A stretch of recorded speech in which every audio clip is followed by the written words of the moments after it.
안녕하세요. 미래를 설계하라. 경제잡학사전 진행의 유상화입니다. 오늘은 신예지 김가은 아나운서와 함께합니다. 안녕하세요. 안녕하세요.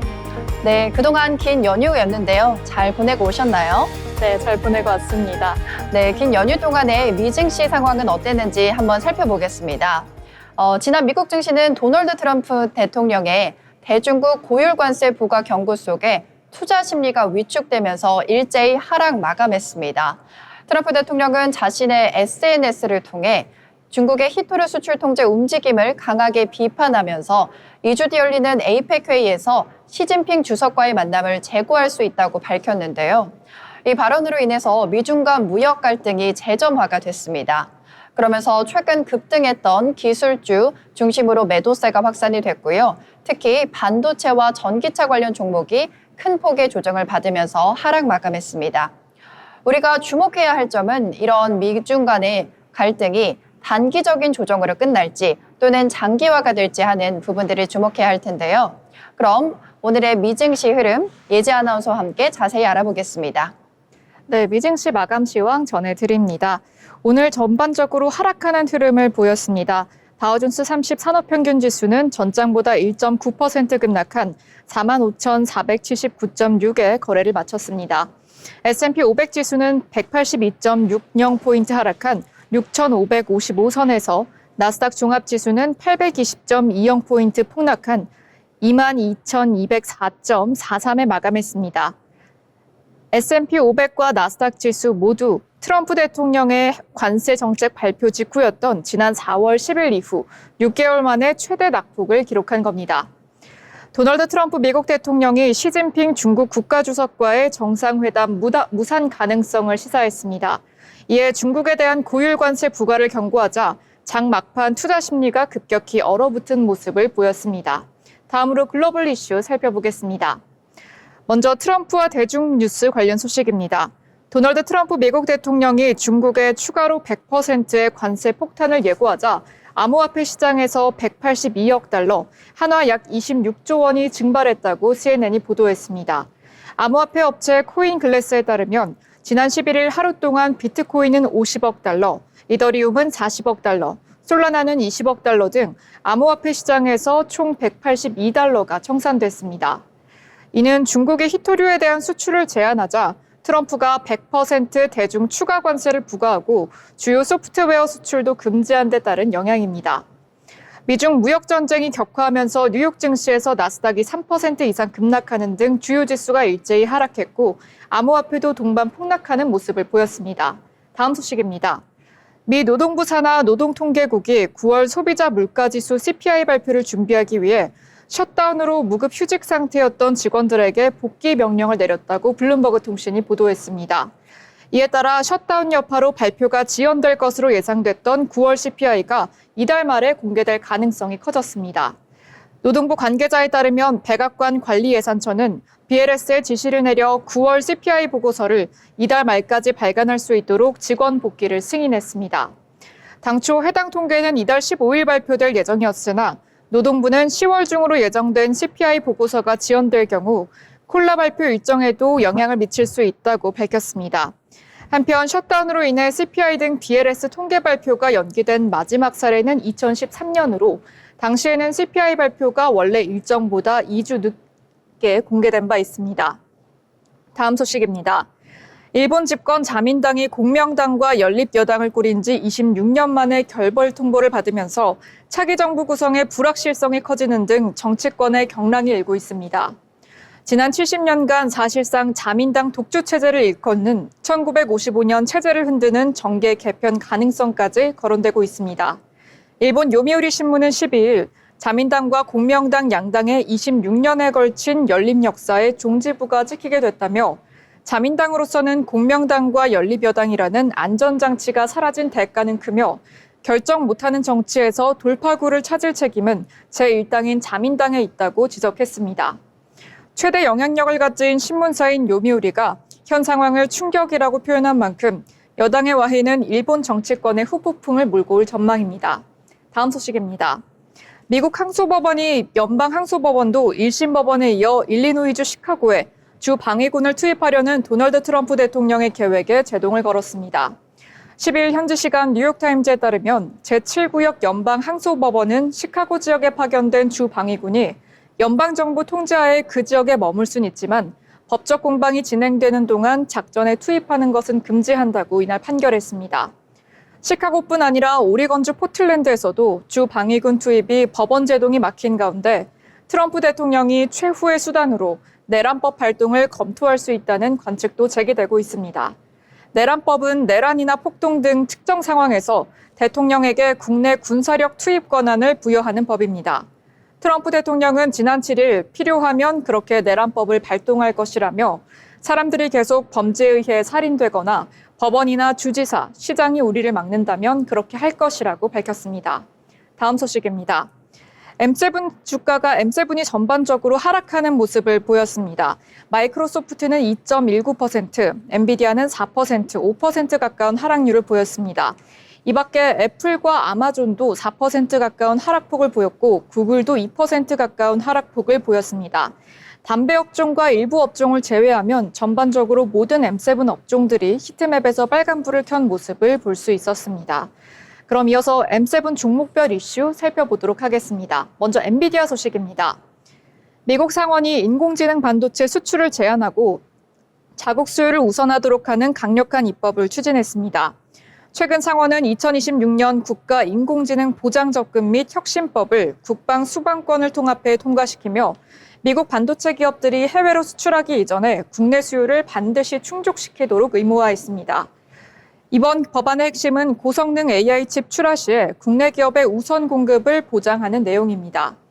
특히 기업들이 AI와 고성능 반도체를 수출하려면 별도의 수출 허가를 반드시 받아야 하며 미국 의회는 최첨단 AI 프로세서의 수출 여부를 직접 승인하거나 거부할 권한을 갖는다고 합니다. 다음 소식 테슬라 소식입니다. 테슬라가 현지 시간 10일 중국 승용차 협회에 따르면 9월 상하이 공장에서 전년 동기 대비 2.8% 늘어난 9만 812대를 출하했다는 소식입니다. 수출분을 포함하지만 대부분은 중국 내 소비자에게 판매된 것으로 분석됩니다. 올해 9개월 중 7개월간 출하량이 감소했던 점을 감안하면 이번 증가는 일시적인 회복이라는 평가가 나옵니다. 테슬라는 최근 중국 시장에서 6인승 모델 Y 인도를 시작하면서 가족 단위 수요 측을 공략하고 있습니다. 중국 내 판매 호조는 3분기 글로벌 인도 실적에도 긍정적인 영향을 미친 것으로 풀이됩니다. 미국에서는 9월 말 종료된 전기차 세액 공제 수요가 몰리면서 판매가 급증했지만 세제 혜택 종료 이후에도 상승세를 유지할 수 있을지는 미지수입니다. 다음 소식 구글 소식입니다. 구글 클라우드 인공지능 에이전트 기반 통합 플랫폼인 제미나이 엔터프라이즈를 구글이 공개했다고 13일 밝혔습니다. 제미나이 엔터프라이즈는 직관적인 제미나이 채팅 인터페이스를 기반으로 6가지의 핵심 기능을 하나의 플랫폼에서 제공한다고 합니다. 제미나이 엔터프라이즈는 구글 워크스페이스, 마이크로소프트 365, 세일즈포스, SAP 등 다양한 환경에 안전하게 연결된다고 합니다.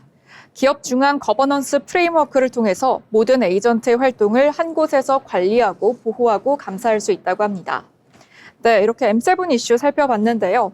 미 증시 전반적으로 뉴욕 증시, 도널드 트럼프 미국 대통령의 100% 대중 추가 관세 발표로 촉발된 급락세 이후 중요한 변곡점을 맞고 있습니다.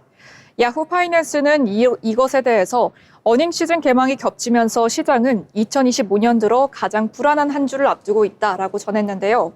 중국이 최근 히토류 수출 통제를 강화하자 트럼프 대통령은 지난 10일 중국의 100% 추가 관세를 내달부터 부과하겠다며 맞대응에 나서고 있습니다. 미중 양국은 지난 4월 서로 100% 넘는 초고율 관세를 부과하는 관세 전쟁을 벌이다가 이후 고위급 협상을 이어오며 소강 상태를 맞았는데 또다시 양국의 무역 갈등이 본격화할 수 있다는 우려가 제기되고 있는 겁니다. 지금까지 미증시 마감 시황 전해드렸습니다. 네, 예지 아나운서가 미증시 마감 시황 잘 전해주셨는데요. 불확실성이 아무래도 커지는 시기로 보입니다. 중국에 대한 고율 관세를 부과를 했고요. 그리고 셧다운도 장기화되는 만큼 주요 지표들의 발표도 연기가 되고 있죠. 이러한 상황들이 우리 국내 증시에 어떤 영향을 미칠지 잘 살펴보시면서 투자하시면 좋을 것 같습니다. 자, 그럼 다음 순서로는요. 우리 국내 이슈뿐만 아니라 전 세계적인 글로벌 이슈를 알아보는 모 이슈 시간입니다. 오늘은 가은 아나운서가 준비하셨다고요? 오늘은 요즘 전반적으로 뜨겁게 논의되고 있는 미국 연방정부의 셧다운 이슈에 대해서 발표해볼 건데요. 미국 연방정부가 예산안 합의 실패로 인해서 일부 기능이 정지된 채 운영되고 있는데요. 이게 단순한 정치 쇼크가 아니라 경제 전반에 여러 가지 연쇄 효과를 불러올 가능성이 큽니다. 오늘은 셧다운의 배경, 경제적 영향, 마지막으로 한국 그리고 세계에 미치는 파장까지 짚어보도록 하겠습니다. 먼저 이번 셧다운이 왜 벌어졌고 지금 어디까지 왔는지 짚고 넘어가시죠. 올해 10월 1일부로 미국 의회가 예산안을 통과하지 못하면서 정부 일부 부문이 멈추게 되었는데요. 쟁점은 의료 보조금, 재정 지출 수준, 일부 사회복지 예산 조정 등이 꼬인 상태라는 겁니다. 지금까지 75만 명 수준의 연방 직원이 유급휴가 상태에 들어가거나 무보수로 일하는 상태가 됐다는 보도도 있습니다. 트럼프 행정부는 군인들의 급여는 보장하겠다며 국방부의 기존 R&D 기금을 동원하라고 지시했는데요. 반면 일반 연방 직원들에 대해선 백페이, 즉 소급 보수 지급 보장이 없을 수도 있다는 입장이 제기되고 있습니다. 지금 셧다운이 2주가 되어가고 있고 장기화 조짐이 있다는 보도들도 나오고 있는데요.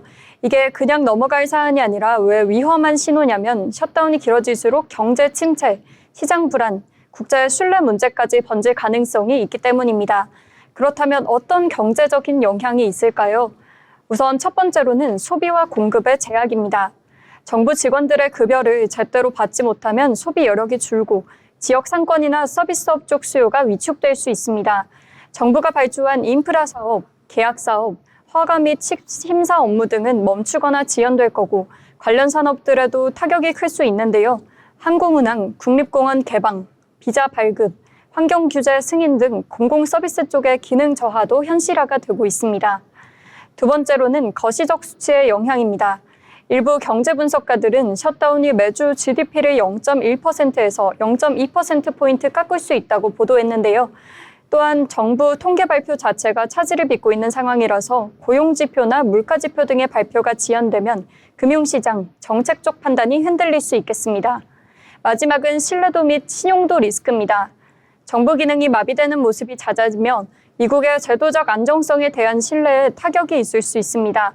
실제로 신용평가기관 중 하나인 스코프는 이미 셧다운이 미국의 신용등급에 부정적인 영향을 줄 수 있다고 경고했습니다.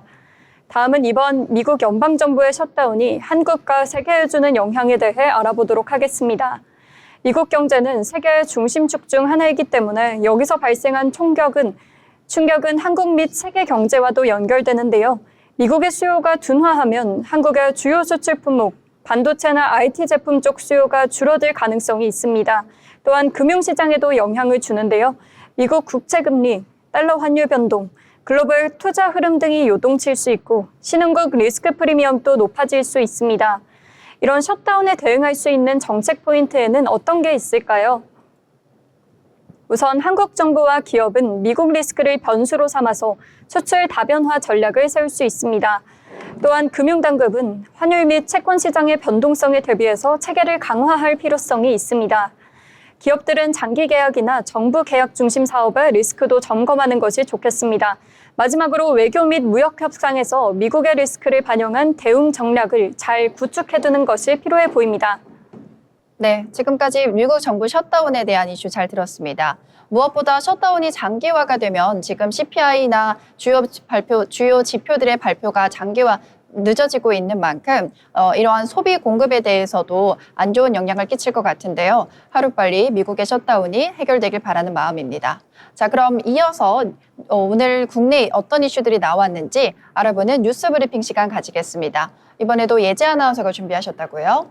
네, 오늘장 경제 이슈를 전해드리는 뉴스 브리핑 시간입니다. 먼저 미국 반도체 관련 헤드라인입니다. 13일 장 초반 삼성전자와 SK하이닉스 주가가 급락하는 모습을 보였습니다. 이날 오전 삼성전자는 전장 대비 2.8% 내린 91,700원에 거래되는 모습 보였고 한때 97,700원까지 하락하기도 했습니다. SK하이닉스도 전장 대비 4.21% 하락한 41만 원에 거래되는 모습도 보였는데요. 이 역시 4거래일 만에 내림세입니다. 이는 미중 무역 갈등의 재점화 및 미국 기술주가 급락한 여파로 분석되고 있습니다. 지난 주말 도널드 트럼프 미국 대통령이 중국의 히토류 수출 통제에 맞서서 다음 달 1일부터 중국에 100% 추가 관세를 부과한다고 밝히자 양국 무역 갈등 우려에 뉴욕 증시에서 기술지가 일제히 급락한 겁니다. 한지영 키움증권 연구원에 따르면 한동안 주식시장에서는 미중 무역 갈등을 위험 요인상 후순위로 취급해온 측면이 있었기에 트럼프 대통령의 돌발 발언 충격이 체감상으로 더 크게 다가온 것으로 판단한다고 밝혔습니다. 오늘 국내 증시는 미국 증시 폭락분을 반영할 것이라고도 분석했습니다. 14일 삼성전자의 3분기 잠정 실적 공개를 앞두고 경계감 또한 작용한 것으로 풀이됩니다. 다음 소식입니다. 코스피 지수가 사상 최고로 3,600고지에 올라선 것도 잠시 대외 리스크발 위기에 봉착한 모양새입니다. 최근 한 달간 주요 20개국 통화 중 원화의 가치가 가장 큰 폭으로 하락한 상황 속에 미중 관세 전쟁이 재점화될 가능성에 원달러 환율이 추가 급등할 가능성이 엿보이면서입니다. 천장 뚫리듯 치솟는 원달러 환율은 랠리를 거듭하고 있으며 코스피의 열기를 한 번에 식혀버리는 찬물이 될 수 있다라는 우려도 나오고 있습니다. 13일 한국거래소에 따르면 코스피 지수는 전장 대비 60.52포인트 내린 3,550.08에 거래를 시작했고 3,600피는 1일 천하로 마무리됐습니다. 이날 새벽 미중 양국이 정면 충돌을 원치 않는다는 메시지를 각각 내면서 상황 관리에 나섰지만 국내 증시는 패닉 장세를 면치 못한 모습입니다. 그동안 코스피 사상 최고치 경신 행진을 이끌어온 반도체주를 비롯해서 자동차, 화학, 철강 등 주요 수출주는 미중 관세 전쟁이란 암문 앞에선 힘을 못 쓰는 모양새입니다. 그동안 고환율에도 불구하고 국내 증시에 대한 순매수를 이어오던 외국인 투자자 역시 부담을 떨쳐내지 못하는 모습도 보였습니다. 일반적으로 원달러 환율 상승은 환차손을 발생시켜서 외국인 투자자의 국내 증시에 대한 매력도를 저하한다고 알려져 있습니다. 한 증권업계 관계자도 미중 간의 상황 관리 움직임이 즉각적으로 나타나고 있다면서 경주에서 열리는 에이펙 정상회의를 계기로 한미중 정상회담이 성사됨으로써 11월 중순에 끝나는 미중 관세 전쟁 휴전을 연장할 수 있을지에 대해서 관심이 쏠리고 있습니다. 이어 에이펙 정상회의를 계기로 한미 간의 무역 협상도 진전될지도 원달러 환율은 중요 포인트라고 덧붙였습니다. 다음 소식입니다. 중국이 히토류 공급망 통제를 강화하고 있습니다. 단순한 원자재 수출 규제를 넘어서 첨단 산업의 심장 역할을 하는 고성능 연구 자석 생산에 필요한 핵심 기술 장비, 지식재산권까지 틀어지는 가치사슬 전면 통제에 나서면서입니다. 미국의 반도체 기술 봉쇄에 대응한 보복이라는 분석이 나오고 있습니다. 13일 로이터 통신에 따르면 중국 상무부는 지난 9일 해외 히토류 물자 수출 통제 결정을 발표했습니다. 사마리움 디스포스늄, 가돌리늄 터뷴, 루테늄 스칸툼, 이트륨 금속과 사마리움 코발트 합금, 터뷴 철합금, 디스프로슘 철합금, 터뷴 디스프로슘 철합금, 산화 디스프로슘 산화터뷴을 수출 통제 대상에 포함했다고 밝혔습니다. 이 물자들은 수출 시에 중국 상무부가 발급한 이중 용도 물자, 군용으로도 민간용으로도 활용할 수 있는 물자인 이중 용도 물자 수출 허가증을 받아야 합니다. 또 이 물자들을 함유, 조잡, 조합, 혼합해서 해외에 제조된 히토류 연구 자석 재료와 히토류 타깃 소재들도 수출 통제 대상에 넣었습니다. 이들 대상에 대한 수출 통제는 다음 달 8일부터 단계적으로 시행됩니다. 이번 조치의 핵심은 채굴과 선광, 재련과 분리, 합금 및 자석 제조에 사용되는 모든 관련 기술과 핵심 장비로 확대한 것입니다. 구체적으로는 홀뮴, 어뮴, 튠륨, 유로품, 이더뮴 등 5개 히토류 원소를 통제 목록에 추가하면서 통제 대상 원소를 총 12개로 확대했습니다.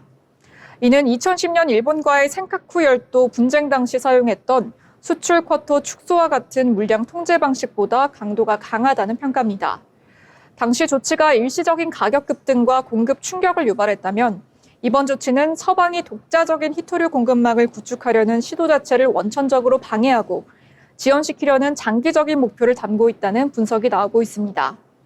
중국의 히토류 지배력은 압도적입니다. 국제에너지기구에 따르면 올해 기준으로 중국은 전 세계 히토류 채굴량의 약 70%를 차지하고 있습니다. 공급망의 병목 구간인 재련과 분리 단계에서는 약 90%, 최종 제품인 연구 자석 제조에서는 약 93%를 장악하고 있다고 합니다.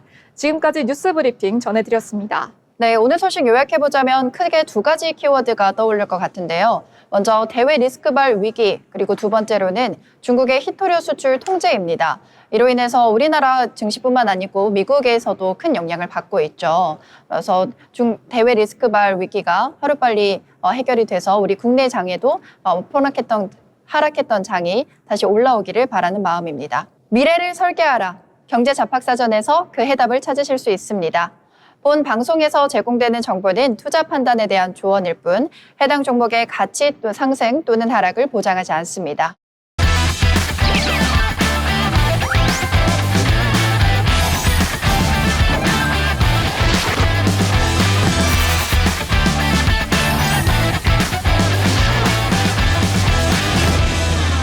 이번 순서는 투자의 고수가 되고 싶은 아나운서들이 주식 그리고 경제 이야기 나눠보는 시간입니다. 오늘 국내 증시 시장 어땠는지 먼저 살펴보겠습니다. 오늘 국내 증시는 미중 무역 갈등 재점화 여파로 장 초반 큰 폭으로 하락했습니다. 개인 투자자들이 저가 매수세가 유입되면서 하락폭을 일부 줄인 채 마감하긴 했는데요. 지난 10일 사상 처음으로 3,600선을 돌파했던 코스피는 주말 사이 트럼프 대통령의 대중국 고율 관세 여파로 투자 심리가 위축되면서 장 초반 3,500선 중반까지 밀렸습니다. 다만 양국이 정면 충돌 가능성은 일단 부인하면서 지수는 낙폭을 일부 만회했습니다. 코스피 지수는 전거래일보다 0.72% 내린 3,584.55에 마감했습니다. 지수는 장 초반 한때 3,520선까지 떨어지면서 2% 넘게 급락했지만 개인 투자자들이 4천억 원 이상 순매수에 나서며 지수를 지지했습니다. 다음은 수급 한번 확인해 보겠습니다. 유가증권 시장에서 외국인과 기관은 각각 8,212억 원, 4,480억 원 규모를 순매수를 기록한 반면 개인은 1조 1,000억 원 이상 순매수했습니다. 코스닥 지수는 전거래일 대비 0.12% 오른 860.49에 마감했습니다. 수급 살펴보시면 외국인과 기관이 모두 팔아치웠는데요. 외국인은 1,006억 원 매도했고요. 기관은 133억 원 매도했습니다. 반면에 개인은 1,168억 원 순매수했습니다. 코스피와 마찬가지로 개인 매수세에 힘입어 코스닥도 오르기는 했지만 국내 증시 하락은 지난주 뉴욕 증시 급락의 영향을 받은 것으로 풀이됩니다. 10월 미국 증시는 트럼프 대통령의 추가 관세 요구로 주요 지수가 일제히 하락하면서 다우지수와 나스닥, 필라델피아 반도체 지수까지 모두 하락했습니다. 다만 한국 시간으로 오늘 새벽 미국과 중국 양측이 정면 충돌 가능성을 없다고 일축을 하면서 시장의 불안감은 일부 완화됐습니다. 시가총액 상위 종목도 한번 체크해 보겠습니다. 먼저 시총 상위 종목 대부분 빨간불과 파란불을 번갈아 가면서 켜고 있는데요. 삼성전자와 SK하이닉스는 아무래도 상승분을 반납하는 모습이었습니다. 그동안 반도체에 쏠렸던 수급이 다른 쪽으로 몰리게 되면서 오늘 삼성전자와 하이닉스 상승분을 반납을 했고요. LG에너지솔루션과 삼성바이오로직스는 0.14% 그리고 0.59% 상승한 모습이었습니다. 오늘 주목해 보실 시총 상위 종목 중에는 두산 에너빌리티가 있는데요. 지난주 두 자릿수 급등에 이어서 오늘도 4% 이상 상승하는 모습 보여줬습니다. 현대차는 0.69% 올랐고요. KB금융은 1.06% 하락하는 모습이었습니다. 이어서 코스닥에 대한 시가총액도 확인해 보겠습니다. 코스닥 또한 코스피와 비슷하게 빨간불과 파란불을 번갈아 켜는 모습이었는데요. 알테오잔 3.69% 하락하는 모습이었고요. 에코프로 BM부터 레인보 로보틱스, 에코프로 모두 4% 이상 상승하는 모습이었습니다. 그 외 HLB는 6% 이상 오르는 모습이었고요. ABL 바이오와 삼천den제약은 모두 하락하는 모습이었습니다. 결국 오늘 국내 증시는 외국인과 기관의 매도세 속에서도 개인 투자자의 저가 매수세가 유입되면서 하락폭을 제한하는 모습으로 마감됐습니다. 오늘 코스피, 코스닥 그리고 시총상의 흐름까지 살펴봤으니까요. 이제는 특징주 살펴볼 차례인데요. 먼저 예지 아나운서가 준비하셨죠? 네, 특징주 전해드립니다. 먼저 첫 번째 특징주는 미국의 여파를 받은 특징주인데요. 현대글로비스입니다. 현대글로비스가 외국에서 건조한 자동차 운반선의 입항 수수료를 기존 대비 3배 이상 올리겠다고 한 미국 정부의 발표 영향에 약세를 보이는 흐름을 보였습니다. 13일 한국거래소에 따르면 현대글로비스는 이날 오전 10시 20분 기준 전 거래일보다 3.36% 내린 15만 8,300원에 거래되는 모습 보였습니다. 이는 미국 정부가 자동차 운반선의 입항 수수료를 인상한 영향으로 풀이가 되고 있습니다. 지난 10일 미국 무역대표부는 외국에서 건조한 자동차 운반선의 입항 수수료를 톤당 46달러, 한화 약 6만 5천 원으로 설정한다고 발표한 바 있습니다. USTR은 지난 4월 미국에 입항하는 외국산 자동차 운반선에 CEU당 150달러의 수수료를 부과하겠다고 밝혔습니다. 이후 지난 6월에 톤당 14달러로 조정됐는데 이를 다시 톤당 46달러로 바꾼 것입니다. 다만 USTR은 자동차 운반선의 입항 수수료를 부과하는 횟수를 연간 5회로 제한하겠다고 밝혔습니다. 현대글로비스는 미국으로 자동차를 수출하는 현대차와 기아의 자동차를 운송하고 있습니다. 네, 이러한 소식에 현대글로비스의 차트 한번 살펴보겠습니다. 현대글로비스의 경우에 8거래일 연속 하락세를 이어오고 있습니다. 그렇게 좋지는 않은 모습이지만 오늘은 거래량이 소폭 증가한 모습도 보여줬는데요. 현대글로비스 시가는 마이너스 1.71% 하락하며 16만 1,300원에 출발했습니다. 장중한 때 고가는 0.73% 하락한 16만 2,900원 선에서 거래되는 모습 보였습니다. 종가는 마이너스 3.41%, 상승분 반납하며 15만 8,500원에 거래 마감하는 모습 보였습니다. 네, 첫 번째 특징주 현대글로비스 알아봤고요. 그다음 제가 알아온 특징주는 고려아연입니다. 오늘 중국의 히토류 수출 통제 강화 소식에 희소금속 가격이 상승하면서 고려아연이 주목을 받았는데요. 전일 대비 20% 이상 상승을 하면서 상승 마감했습니다. 오전장에서 고려아연은 전거래일보다 10% 넘게 오른 106만 6천 원의 거래를 시작했고요. 시장에서는 고려아연의 희소금속 부문 실적이 올해부터 본격 반영될 것이라는 기대감을 키우고 있습니다. 일각에선 안티오니와 인듐 등 희소금속 부문 영업이익이 지난해 100억 원대에서 올해 약 5천억 원 수준으로 확대될 수 있다는 전망도 나오고 있습니다. 고려아연은 기존 재련 산업의 한계를 넘어서 희소금속 중심으로 사업 포트폴리오를 다변화하고 있다는 점이 오늘 주목받은 호재로 작용되고 있습니다. 회사는 아연과 연, 동 외에도 안티오나 민듐 등 다양한 희소금속을 생산하고 있는데요. 최근 중국의 히토류 수출 통제 확대 방안이 발표되면서 희소금속 가격이 급등세를 보이고 있습니다. 특히 고려아연은 아연 정평을 재련할 때 부산물로 나오는 안티모니와 인듐 중에서 올해 5천억 원의 영업이익을 올릴 수 있을 것이란 전망이 나오면서요. 지난해 전체 영업이익의 약 70%에 해당하는 규모라고 밝혔습니다.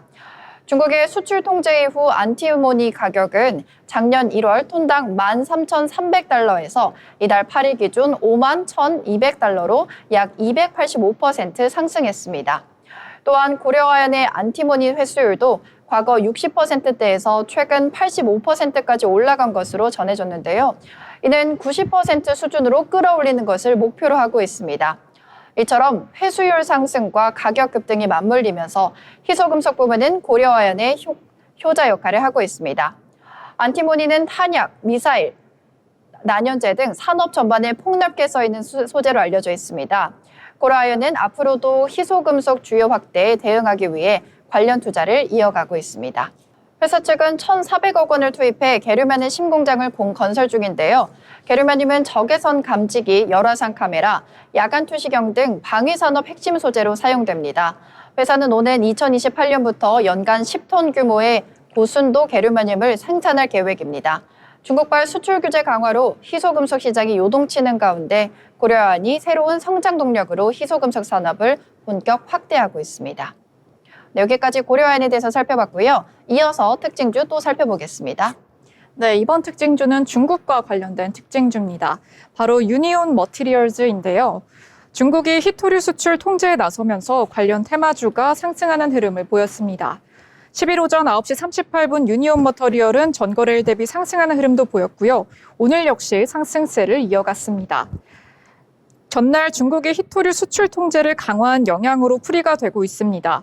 중국 상무부는 해외 기업과 개인은 이외 지역에서 중국산 히토류를 혼합해서 연구 자석 재료인 사마륨과 코발트 연구 자석 등의 재료를 제조할 때 특정 히토류가 0.1% 이상 함유가 됐다면 이중용도 품목 수출 허가증을 발급받아야 한다라고 발표했습니다. 또 중국을 원산지로 하는 히토류 채굴, 재련 분리, 금속 재련, 사정재료 제조, 히토류 2차 자원 재활용 관련 기술을 해외에서 생산하는 사마륨과 디스프로슘 등도 수출 통제 대상에 포함하는 등 단속 강화를 높였습니다. 네, 이러한 흐름의 유니온 머터리얼즈의 차트 한번 살펴보겠습니다.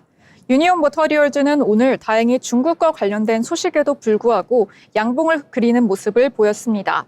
시가는 29.77% 상승한 2,210원에 출발했고요. 고가도 마찬가지로 29.77% 그대로 가져갔습니다. 3일 전부터 양봉을 그리면서 상승 흐름을 보였습니다. 지난주 금요일에는 최저가 1,270원을 찍기도 했지만 오늘에는 상승분을 올려가면서 최고가 2,210원을 찍은 거의 2배 가까이 최고가가 오른 모습을 볼 수 있습니다. 오늘 종가는 29.77% 상승분 그대로 가져오면서 2,210원에 마감했고요. 밑골이 약간 달리면서 마감하는 모습 보였습니다. 네, 예지 아나운서가 이번에 유니온 머테리얼 전해주셨고요. 이렇게 특징주를 알아봤는데요. 본 방송에서 제공하는 정보는 투자 판단에 대한 조언일 뿐 해당 종목 가치의 상승 또는 하락을 보장하지 않습니다.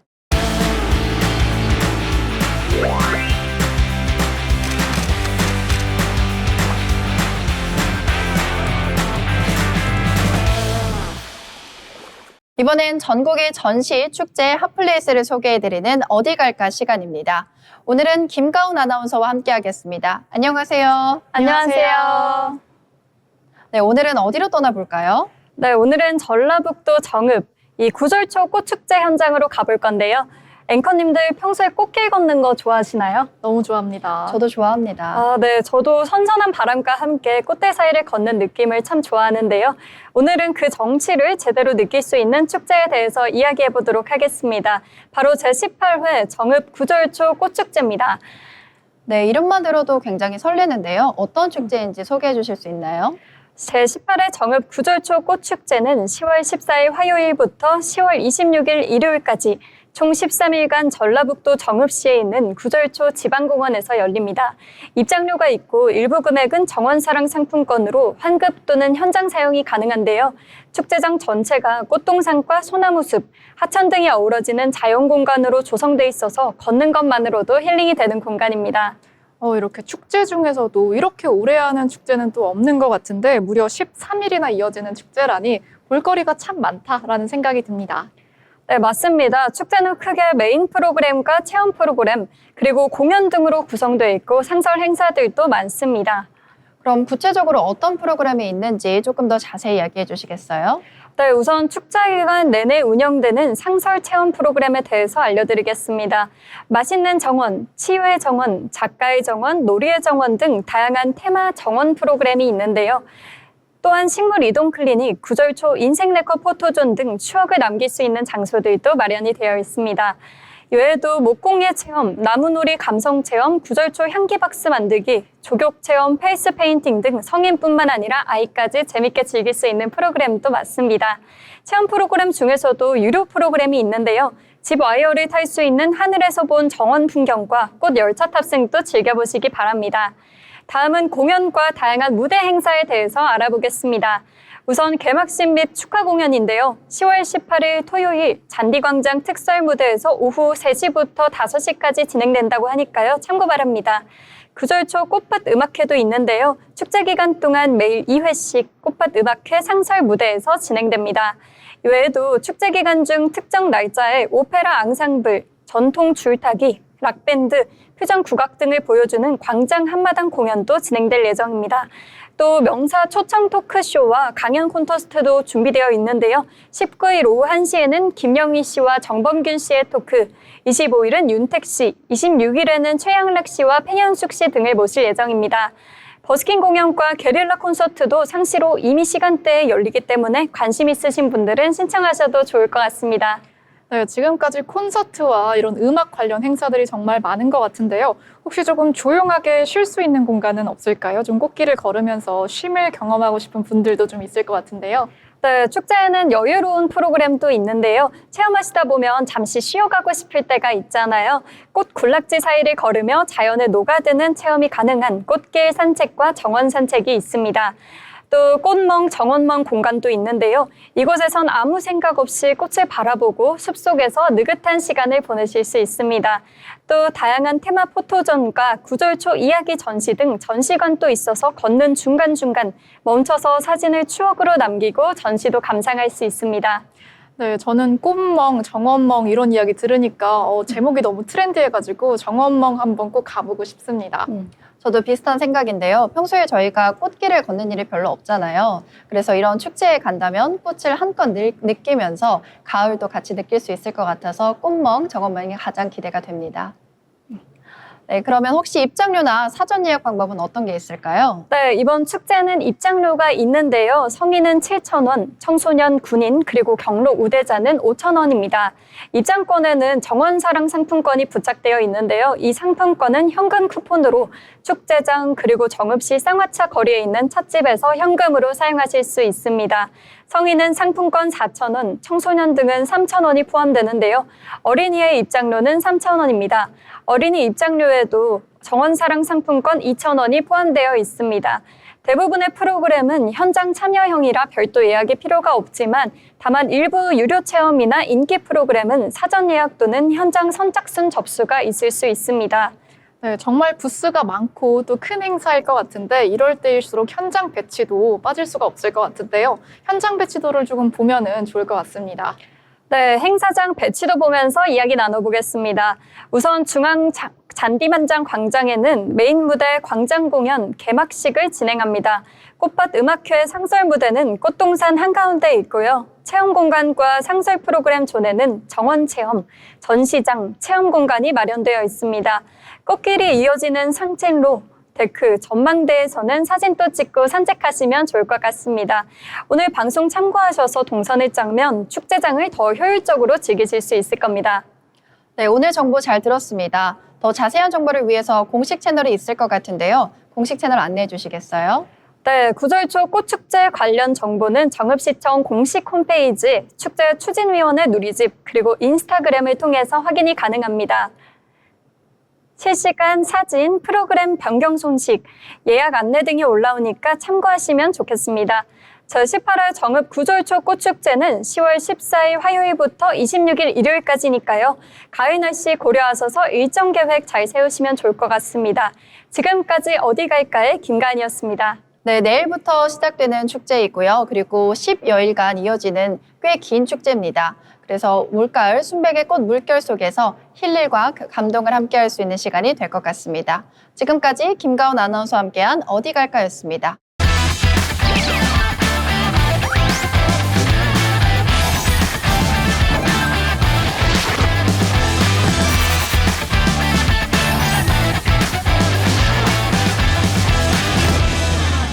이번에는 증권사 투자 리포트 확인해보는 시간입니다. 예지 아나운서, 오늘은 어떤 기업 준비해 주셨나요? 네, 시장 흐름과 산업을 분석하는 투자 리포트 시간입니다. 오늘은 방위 산업에 대한 리포트를 가져왔는데요. NH투자증권에서 발행한 이제는 중동을 중심으로 최근 글로벌 방산 산업의 구조적 변화, 그리고 한국 방산 기업들이 어떤 기회를 맞이하고 있는지 한번 살펴보겠습니다. 먼저 지금 전 세계 방산 시장은 단순한 사이클의 흐름이 아닌 근본적인 수요 구조의 전환기에 접어들고 있는 상황이다라고 할 수 있겠습니다. 이 변화의 가장 직접적인 배경은 러시아 우크라이나 전쟁의 장기화입니다. 전쟁 발발 초기에는 유럽 각국이 기존 무기 재고를 우크라이나에 넘겨주는 방식으로 대응을 했지만 시간이 흐르면서 자국 전력의 공백에 대한 위기감이 생긴 겁니다. 결과적으로는 자주 국방과 재래식 무기 확보의 중요성이 강조되는 흐름으로 이어졌습니다. 이에 따라 독일과 폴란드, 노르웨이, 체코 등 나토 회원국 중심으로 본격적인 방산 재무장 수요가 폭증하고 있다고 합니다. 이는 단순히 몇 개 품목만을 사들이는 것이 아니라 전차나 자주포 미사일, 탄약, 정비 부품, 교육 훈련까지 포함한 종합 수주 계약 형태로 발전하고 있다고 합니다. 게다가 최근에는 이스라엘과 하마스 분쟁이 장기화될 조짐을 보이고 있고 이란과 예멘 후티 반군, 시리아 등과의 무력 충돌 가능성도 다시 고개를 들고 있습니다. 중동 지역의 긴장 고조는 곧 방산 수요의 확대로 직결이 됩니다. 이처럼 전 세계가 동시에 무장 재정비에 나서고 있는데요. 문제는 기존 무기 생산국인 미국과 유럽 업체들이 기술력은 높지만 공급이 제한적이라는 점입니다. 미국의 경우 대형 계약은 대부분 정치적 사전조율과 예산 승인이 필요하고요. 유럽 업체들의 경우에는 2, 3년 이상 납기 지연이 발생하는 경우도 흔합니다. 그 틈을 바로 한국이 파고들고 있다고 하는데요. 어떤 내용인지 자세히 살펴보시죠. 한국 방산 기업들은 지금 이런 글로벌 틈새를 단순히 운 좋게 활용하고 있는 것이 아니라 오랜 시간 축적한 기술력과 생산 기반으로 그리고 정치적 유연성까지 갖춘 전략적 대안 공급지로 떠오르고 있습니다. 첫째, 핵심 경쟁력을 5가지로 정리하면 이렇습니다. 첫째는 검증된 성능과 합리적인 가격입니다. K9 자주포, K2 전차, 천무 로켓, 천국 미사일 등 대부분의 한국 무기 체계는 실전 배치 경험이 풍부하고 나토 규격에 부합합니다. 게다가 미국이나 독일, 프랑스 무기 대비해서 20%에서 30% 저렴한 가격으로 계약이 가능합니다. 둘째는 짧은 납기입니다. 폴란드 사례처럼 계약 후 1년 내에 실물 납품이 가능한 것이 K국방의 기술이라고 합니다. 한국은 완성차처럼 무기 생산 라인이 체계화되어 있고 민간 대기업 계열사들이 방산업을 운영하고 있기 때문에 설비 투자와 공장 증설도 아주 매우 빠르게 운영되고 있다고 합니다. 셋째는 정치적인 중립성입니다. 미국 무기는 동맹 중심으로만 판매되고 중국 무기는 기술력에서 신뢰를 받지 못한다고 합니다. 한편 한국 무기는 미국과의 동맹 기반 위에서 정치적 부담 없이 도입할 수 있는 중립적인 선택지로 평가받고 있다고 합니다. 특히 중동과 동남아, 중남미 국가들이 한국을 선호하는 이유기도 합니다. 넷째는 패키지 공급 체계입니다.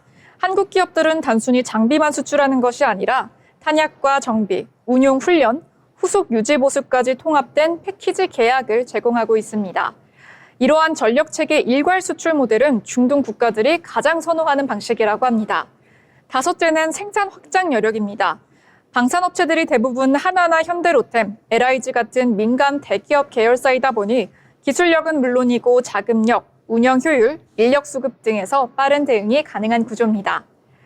그럼 추천 종목 한번 살펴보겠습니다. 먼저 하나 에어로스페이스입니다. 하나 에어로스페이스는 K9 자주포, 천무, K10 탄약 운반 차량과 장갑차 등 주요 지상 무기 체계를 생산하는 방산 대표 기업이죠. 무엇보다 이 회사는 폴란드와 노르웨이, 호주 등과의 대형 수출 계약을 이미 확보하고 있어서 실적의 가시성이 매우 높다는 점이 핵심 투자 포인트라고 합니다. 2025년에도 기존 수출 물량 외에 사우디아라비아와 UAE를 포함한 중동 지역과의 수주 확대가 기대되고 있습니다. 특히 중동은 원유 자금력을 바탕으로 다연장 로켓, 장거리 포병 시스템, 탄약 공급 라인까지 통합된 패키지 수입을 선호하기 때문에 한화의 통합 솔루션 제공 역량이 큰 경쟁력으로 작용할 수 있습니다. 한편 한화 시스템과의 방산 내 수직 계열화 통합, 그리고 항공우주청 설립에 따른 위성과 로켓 분야 수주 기획 확대도 주목할 만한 중장기 이슈입니다. 즉 한화 에어로스페이스는 현재 매출과 미래 비전을 더하면 모두 확보한 종합 방산 플랫폼 기업이라고 평가됩니다. 다음 추천 종목은 현대로템입니다. 현대로템은 K2 전차를 제조하는 유일한 국내 기업입니다. K2 전차는 2022년 이후 폴란드에 180대 이상 수출 계약을 체결했고요. 현재는 2차 및 3차 공급 협상도 논의 중입니다. 폴란드는 K2를 자국 내 조립 생산하려는 계획도 세우고 있어서 부품 공급이나 기술 라이센스로도 수출이 확대될 가능성이 있습니다.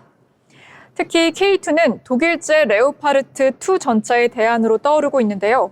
가격은 더 저렴하고 성능은 동등하거나 오히려 더 나은 것으로 평가받고 있다고 합니다. 2025년에는 폴란드를 포함해서 루마니아, 체코, 핀란드 등 나토 국가들과의 수출 협의가 확대될 가능성이 큽니다. 사우디나 카타르 등 중동 지역에서도 고온 사막형 K2에 대한 관심이 증가하고 있다는 분석입니다. 게다가 전차 수출은 방산 산업 증가에서도 단가와 마진이 높은 분야이기 때문에 수출 한 건이 매출과 주가에 주는 영향이 매우 크다는 것이 리포트의 분석입니다. 결론적으로 현대로템은 K2 전차 수출 확대, 부품과 정비의 현지화 확장, 매출 구도 고도화의 구조를 가진 종목이라고 판단하고 있습니다. 다음 종목은 LIG 넥스원입니다. LIG 넥스원은 정밀 유도 무기, 유도탄이나 레이더 시스템 등 고기술 기반의 방산 장비를 주력으로 생산하고 있는 기업입니다. 대표적인 제품으로는 천궁2, 현무, 유도 로켓, 잠수 함용 어뢰 등이 있으며 항공이나 해양, 지상전 영역에 걸친 타격 및 방어 시스템을 보유한 기업입니다. 이번 리포트에서는 특히 중동 수출 가능성에 초점이 맞춰지고 있는데요. 사우디와 UAE가 탄도미사일 요격 능력을 보강하기 위해서 한국형 천궁 시스템 도입을 검토 중이라는 보도가 나왔습니다. 이 경우 LIG 넥스원은 체계 종합 및 유도무기 주관 업체로서 단독 수혜를 받을 수 있고요. 계약 단가도 수천억 원 이상이 될 가능성이 큽니다. 또한 이 회사는 미래형 무기 개발에도 선도적으로 투자하고 있습니다. 예를 들어 드론 군집 타격 시스템, 고출력 전자파 무기나 위성통신 장비 등 첨단 분야에 선제적으로 대응하고 있는 몇 안 되는 국내 기업 중 하나라고 합니다. 즉, LIG 넥스원은 기존 무기 체제의 수출과 미래형 무기 개발, 글로벌 네트워크를 모두 확보하고 있는 기술 기반 프리미엄 방산주로 평가할 수 있겠습니다. 지금까지 세 종목 한화 에어로스페이스와 현대로템 그리고 LIG 넥스원을 중심으로 2025년 방산 투자 전략을 설명드렸습니다. 전체적인 흐름을 다시 한번 정리하자면 방산 수출은 일회성 이벤트가 아니라 구조적으로 성장하고 있는 흐름을 보여주고 있습니다. 한국 방산업체들은 가격이나 성능, 납기나 정치적 중립성 등에서 글로벌 경쟁사 대비 강점을 포함하고 있습니다. 또한 중동 지역의 경우 막대한 유가 수익과 안정적인 정치 환경을 바탕으로 장기 계약이나 패키지 수입 형태의 거래가 이뤄지고 있다는 점에서 올해 하반기부터 방산주 중심의 모멘텀이 다시 형성될 수 있는 시점이라고 리포트는 분석하고 있습니다. 특히 다음과 같은 전략을 제안하고 있는데요. 단기 모멘텀으로는 사우디나 UAE 수주 이슈를 모니터링할 것, 그리고 중기 포지셔닝으로는 K2나 K9 중심 기업군은 내년까지 수익 가시성을 확보할 가능성이 크다고 합니다. 다음으로 성장형으로 접근하자면 정밀무기나 위성, 미래무기 보유 기업군은 밸류에이션 리레이팅이 기대된다고 합니다. 지금까지 투자 리포트 전해드렸습니다. 방산 기업에 대해서 조금 더 관심을 가져보는 시간이었으면 좋겠습니다. 네, 이렇게 예지 아나운서가 준비한 방위산업 리포트 살펴봤고요. 앞에서 언급해주신 세 가지 종목들 유의 깊게 보셨으면 좋겠습니다. 아울러 본 방송에서 제공하는 정보는 투자 판단에 대한 조언일 뿐 해당 종목 가치의 상승 또는 하락을 보장하지 않습니다.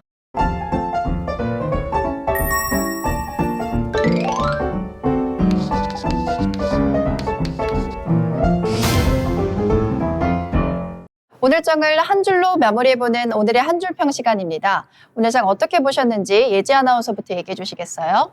네, 오늘 장 같은 경우에 비트코인이 계속 폭락장을 이어가고 있습니다. 트럼프의 대중 추가 관세 예고도 있는 만큼 비트코인 관련해서도 지목해 보시면 좋을 것 같습니다. 네, 이어서 가은 아나운서도 어떻게 보셨나요? 네, 오늘 미국 증시가 전반적으로 하락폭을 보여줬는데요. 도널드 트럼프 미국 대통령과 시진핑 중국 국가주석이 하루빨리 이 현안에 대해서 논의하고 11월 1일에 예정된 관세 위협을 해소해서 미국 증시가 상승장으로 얼른 전환하길 바랍니다. 네, 두 아나운서분들이 전해주셨던 것처럼 미국의 셧다운 이슈 그리고 우리나라에 있는 대외 중국발 리스크 등이 하루빨리 해결되기를 바라는 마음으로 오늘 장 마무리해보려고 합니다. 네, 저희가 지금까지 준비한 소식은 여기까지고요. 다음 시간에 또 뵙겠습니다. 고맙습니다.